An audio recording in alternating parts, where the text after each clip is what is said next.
Hello, my Chalgrove, and today, guys, I'm here to do another anime review, and this anime review is to the 7 Deadly Sins Season 2, guys, Episode 1. Yes, guys, 7 Deadly Sins Season 2, Episode 1 is finally here. Now, before I get into this review, yes, for the reviews when it comes to this anime season, technically, I am late in. I am technically late in to do the reviews for the 7 Deadly Sins. Or not just 7 Deadly Sins, the overall anime community in general. I am a bit late when it comes to reviewing these episodes. The only reason why, because so far, the animes that came out from this anime season, they came out, most of them, I didn't really have the urge to review it. Like, I'm watching them, there's a lot I'm already watching, but to review it, they have not really been ones I've been watching that have me to review it. One did make me actually review it, but the biggest problem was that I didn't put the mic on, and especially what the content matter was, and I somehow completely got most of it already. Like, especially episode 2 for that actually anime is out now. I've got to admit that, unfortunately, as I did muck up and I somehow have got pretty much everything I said in that that review I was doing for that certain anime. I unfortunately couldn't upload it or show it to people because my instant mistake. I have no idea right now, like, if I got recording right now. But the 7 Deadly Sins, I can actually say, maybe in a different order, like how I was originally do it. But I'm just gonna say, if I am recording this review, I'll be alright to recording it, because I remember what everything is going on in the 7 Deadly Sins anime. But yeah, I know I'm late to the reviews of this anime season, but only because the animes that are out right now have not really caught my interest to review. Now with Overlord, I've got to admit that I am watching Overlord again, Season 2. I have watched Episode 1. The reason I didn't review it, because it just came out at an awkward time. The episode came out at an awkward time. I wasn't prepared to start reviewing yet. I wasn't at the point I could start preparing to review. So that's part of the reason why I didn't review Overlord. Especially that my understanding of Overlord is still not there yet. Even with Season 1, I still have not fully understood Overlord yet. So I'm going to admit that right there. But anyway, let's get into the review of the 7 Deadly Sins Season 2. So guys, in this episode of Season 2 of 7 Deadly Sins. Now, the first up, we actually see roughly clips or scenes of how the last season ended. Like, if you guys remember how the last season ended, the anime original ending, for people who don't know that, the previous anime of 7 Deadly Sins Season 1, its ending was anime original. It was not actually in the manga. It was not supposed to be proper canon. Well, most people would have thought it became canon. It has, but again, it has not. Now, let me tell you why. The reason why it's not really canon, but yet again it is because instead of making the story continue from that ending of Season 1, the actual ending was now being turned into a dream that Elizabeth had. This ending we had in Season 1 turned into a dream. Now, I think the reason why they decided to go that route is because of the backlash they got for that ending from the fans of the 7 Deadly Sins manga. I think that's the reason why they decided to make this into a dream, because I definitely remember how the anime ended.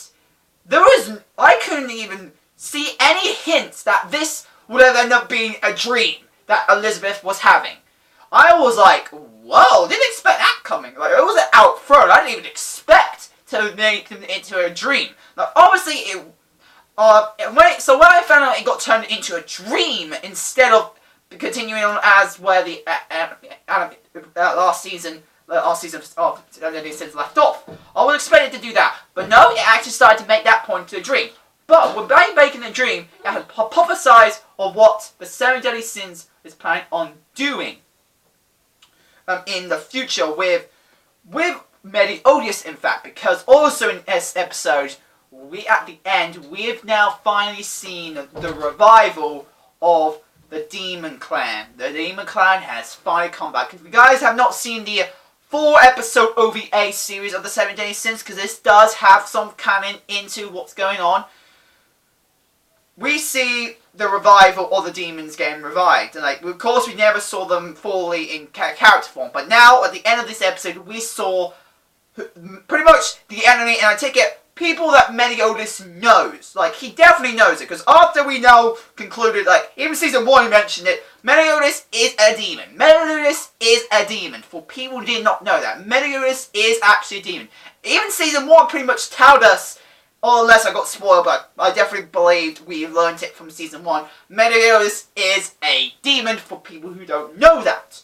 And he seems like he has connections to these demons that came up at the end of the episode, which I've got to say was very badass.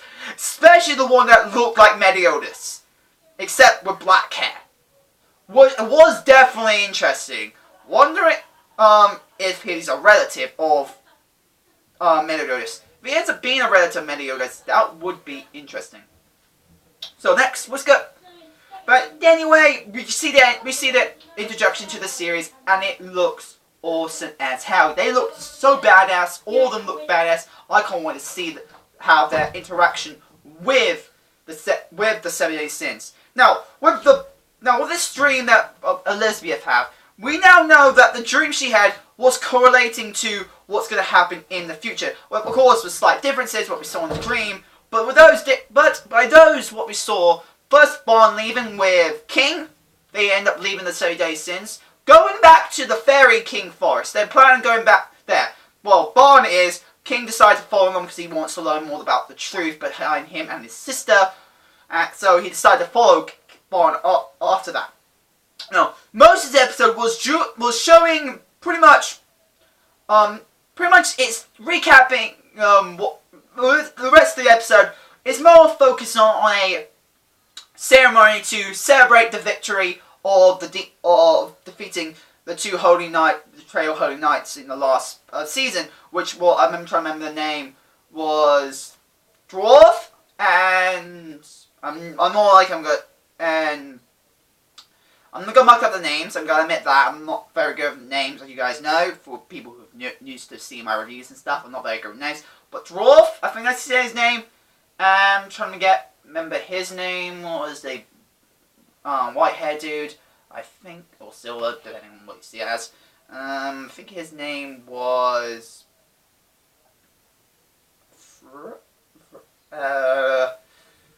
not very good names. Okay, never mind. But pretty much you guys know the two big bad guys. Now, if you have not seen the OVAs, I'm just gonna tell you this: Dwarf, he survived. He survived. Now, from what I can somewhat tell, well, he did not survive, I would say, unless he did actually survive and somehow he was just pretending to be good again for some fucking reason. But I do believe he did die still. But the person we see right now, I don't think that's actually him. I think he's one of the demons that possessed his body, who took over his body, or transformed into looking like him. I don't know the full idea behind it, but he's definitely now a demon himself. I've got to say this, and I definitely think he's a separate demon. He's not actually Dwarf. He's actually a different person. He's a different person in Dwarf's body. I'm sorry with the name, sorry, but he's in possessed. I definitely think he's a different demon. I definitely think he's a different demon, and that's what so that's why I feel like that's the reason why his body is there, because I don't believe that's actually him. He's someone else. That's why I think this person is. He looks like him, but I think he's a completely different person. So that's what I'm going to say right there. Now with the ceremony, when the 7 Deadly Sins was getting their medals, we noticed a lot of the Holy Knights didn't like the idea that they were getting medals. For some fucking reason. Even though they all saw them fighting, but it looks like they couldn't agree with Meliodas and the 7 Deadly Sins getting medals for some fucking reason. So, obviously a lot of them detest, but obviously because they were in front of the king, they couldn't do anything. But then what Meliodas does, he tells them, I object, or that's what everybody else, a lot of people here wants to say. But obviously, so he, after saying that, he tells them to have other holy knights come who object to our warding of getting medals. And only three, because it's surprising. He Meliodas has sent other people wanting to object to them getting medals, but only these three were brave enough to come up and actually say they object, but only because they don't really trust that Meliodas actually was the one, or how he actually defeated. Was he actually powerful enough to defeat the main enemy, pretty much? Was he actually strong enough to actually beat a demon? That's what they were wondering about. At least they had a justifiable reason. They just couldn't understand if he was powerful enough. So that's why, with the king's permission, obviously, they wanted to test Meliodas' power up to see if was he right to earn the medal he's gonna get given. And yes, obviously, after defeating this one knight who was pretty much a pushover, he was just pretty much gloating that he's stronger than Meliodas. Then suddenly he noticed Meliodas just beats him without even using his full power. He just like blocking, and then like classic Meliodas, and that was quite funny. And overall, they just gave up there. They didn't run away. The others still kept their posture and kept their ability, but I feel like because they're planning on something, it looks like they're planning something for some fucking reason. But that's what it looks like to me. They seem to be planning on something, but I digress from that. Now, let's get on to the next thing I want to talk about, and that is with Hawk. Hawk now has got a new earring that Merlin created for him. Well, Merlin created for him. And this earring, or a black eye or something, I don't know its full name, but this earring gives Hawk the ability to judge power levels. He can now see power levels, which is fucking insane, actually. The person who seems to be the weakest actually has the most, we could say, somewhat reliable skill. Now, even though we have seen power levels can be freaking insane in a lot of shonen-based animes, like, when they have more power levels, you see how fucking insane it can be, and sometimes they don't really have a big major consequences in the lore and things. They do come in handy for knowing how powerful your enemy is. Now, going for, he does tell Hawk that the power levels can change, depending on if they're planning on having hostile intent or not. So that's what another thing about having this power that Hawk now has, is that he can also now check if this person has hostile intent. In other words, if he really sees a person's power level, for example, if he sees a certain person before and he's seen, oh, this power level seems weak, like there's no way he can beat him, and then suddenly he notices his power went up, then he now knows that this person now has hostile intent. So that is one of us that Hawk has. And after telling Hawk this now Hawk now knows that he has a somewhat of ability that can now become very useful in the big scheme of things now. So that is something now Hawk has. Hawk now has the ability to pretty much see power levels, which actually I feel like that is actually a good fit for Hawk, because really overall Hawk is just a comic relief character, and overall he has nothing really to do with the main series. Like, even season 1 is pretty much useless. There was nothing really he could do. Nothing. If you just removed him, he would just be like, Lisa. He was just a mascot. Like, even when mascots say it had some form of influence, but he was just a mascot. He didn't do anything.